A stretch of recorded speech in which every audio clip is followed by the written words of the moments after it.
What's going on, guys? Welcome back to the channel. Today, I would like to react to a video that Brandon Suarez put out. That video is called Trax NYC versus Nico Leonard. The only thing that stays consistent is the grind. Keep on grinding.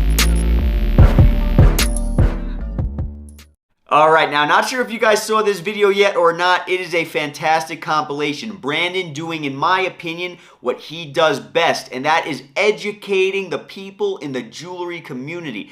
Giving them the news when they need it. An unbiased view, asking for your opinion on what's going on. Now today, I'm personally not going to be giving you an unbiased review. I would love to know, however, how you guys are thinking in the comments about this. Now, Trax NYC and Nico Leonard have been going at it for quite a while. Back and forth, little spits and spats over on the channels. And at one point, they actually ended up meeting up and talking and hashing it out like playful little gentlemen. Buddy, give me your watch, bro. You watch. Watch, you jerk. This all started a while ago when Trax NYC. Who's that little thug girl that you watch? Cardi B. Cardi B, yeah. This all started a while ago when This all started a while ago when Nico Leonard made a comment about the It all started when Trax NYC made a watch for Cardi B. Trax NYC went ahead and vandalized a very expensive timepiece for Cardi B so that she can have diamonds, have it flooded out with diamonds. Now, I don't remember what the watch was called, but I know that it was a really high-priced item. So made a video reacting to it saying that that watch is not worth nowhere near $100,000. That watch is not $100,000. That watch is a Patek Philippe 5711. And Cardi was saying, well, now that she has diamonds in it, it's worth this, and that. I'm gonna show off this so that they die. Now, my personal opinion, I do have to agree with Nico Leonard on this. This watch is worth an absolute maximum of $60,000. The diamonds on this watch have been added by a jeweler. These were diamonds that weren't good enough to fit into jewelry. This is not factory set. If it was factory set, this watch would have been worth at least $1 million. He was basically saying that the watch was vandalized, the value was brought down, not necessarily brought up by the diamonds that Trax NYC went ahead and put in there. I have to agree with that. The watch was not made like that from the manufacturer, and therefore, it's basically like having aftermarket parts in a car.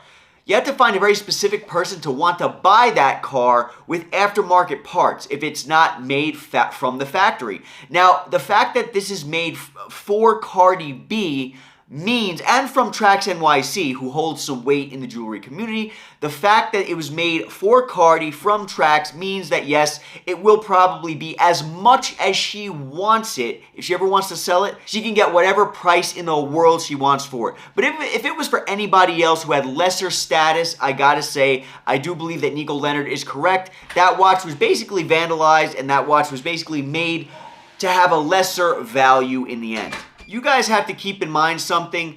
The fact that diamonds were added to this watch, and Nico is right, they're not gonna be diamonds that were worthy enough to put into a piece of jewelry, combined with the fact that diamonds really do not hold their value. At the end of the day, the watch itself is not gonna be made to have more value added because of the diamonds. The diamonds are the accents for the person who wants the diamonds in their life. The watch, however, that's another story. The watch can hold its value a lot better than diamonds, but of course, I personally would never recommend you to buy anything, whether it's a watch or any other type of jewelry, for an investment or for resale. I would not recommend you guys doing that because you're probably going to be really disappointed. I have to disagree with Max when Max says that simply by adding the diamonds, if the diamonds are worth $40,000, adding it to the $60,000 watch, you're going to actually come away with a $100,000 piece. So when you're taking a $65,000 watch and adding $40,000 worth of diamonds, and I do this all the time, that doesn't make the watch only $65,000. That makes it $100,000 like she says. I do not believe it at all, but of course, I'm not a professional, and of course, this is my opinion. What do you guys think in the comments? And again, if you have somebody who can spend the money and actually get away with using their money on a really niche timepiece or piece of jewelry, that's another story. And if the person has a status, well, you're going to be paying more if you're buying that watch for the status. But very likely, no one of this caliber of human is going to ever be selling their timepiece or their jewelry. So at the end of the day, it really doesn't matter. It comes away with it getting the exact effect that you wanted. You want to look like a baller, you're going to look like a baller. Now, apparently, at some point in time, Nico ended up meeting up with Max over at Trax and telling him that he wanted a custom pendant made for his channel, for his business, or whatever the case might be. You see this beautiful logo, Pride in Pinions, okay? So this is what Nico sent me, his logo, and this is what he says. Bro, can we do a logo like this? Same what you done with Prime?